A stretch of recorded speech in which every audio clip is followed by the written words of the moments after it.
இது ஒரு பொலிட்டிக்கல் ஸ்டேட்மெண்ட்டுங்க அது. நரேந்திர மோடி சொன்னாருல்ல, நீங்க 1 வருஷம் எங்ககிட்ட வாங்காதீங்க, நாங்களும் 1 வருஷம் எங்ககிட்ட கேட்காதீங்கன்னு சொன்னாருல்ல. அதுக்கு என்ன அர்த்தம் அதுக்கு? அதே மாதிரி தான் இது. ஒரு பொலிட்டிக்கல் ஸ்டேட்மெண்ட் தான்.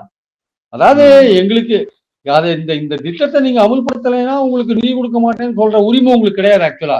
நீங்க அப்படி சொல்லும்போது நாங்க பொலிட்டிக்கலா இப்படிதானே சொல்லுவோம் நாங்க. உங்க நோக்கம் என்னவா இருக்குன்னா, இந்த மாதிரி திட்டங்களுக்கெல்லாம் நிதி கொடுக்காத தமிழ்நாடு கவர்மெண்ட்டை தவிக்க வச்சு அவங்களை வந்து மக்கள்கிட்ட வந்து ஒரு அன்பாப்புலர் ஆக்கணும்னு நீங்க நினைக்கிறீங்க. டெல்லி கவர்மெண்ட் அப்படிதான் பண்ணீங்க.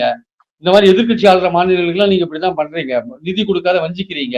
அதன் மூலமா அந்த கவர்மெண்ட் செயல்படக்கூடாத பண்றீங்க. கவர்னர் மூலமா செயல்படக்கூடாத பண்றீங்க. அதிகாரத்தை பறிக்கிறது மூலமா செயல்படக்கூடாத பண்றீங்க. இந்த மாதிரிலாம் பண்ணும்போது என்ன ஆகுது? இந்த கவர்மெண்ட்டுக்கு லோக்கல்ல கெட்ட பேர் வரும். நீங்க செயல்படாத ஒரு கவர்மெண்ட், நீங்க இருக்கிற லோக்கல் பிஜேபியை வச்சு நீங்க பிரச்சாரம் பண்றீங்க. அங்க வந்து நிதி கொடுக்காத வேலையை செய்றீங்க. அங்க வந்து கவர்னர் மூலமா பிரச்சனை பண்றீங்க.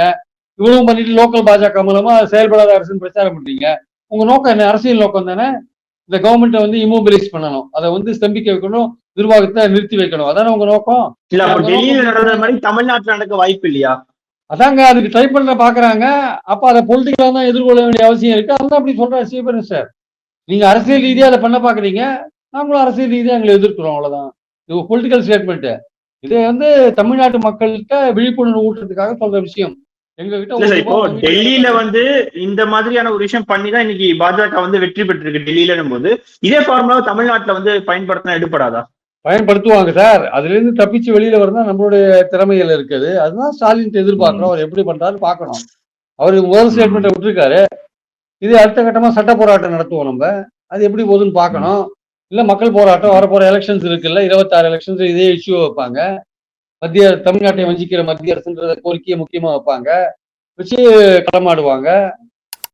இதுல அதிமுக வந்து எழுத்து குரல் கொடுக்கறது அவங்க சைட்லைன் ஆகி போயிடுவாங்க. அதிமுக மக்கள் பக்கம் இல்லாட்டி இந்த மாதிரி வஞ்சிக்கிற மத்திய அரசு எதிர்க்காத அவங்க அமைதி காத்தாங்கன்னா அவங்க சைட்லைன் ஆயிடுவாங்க.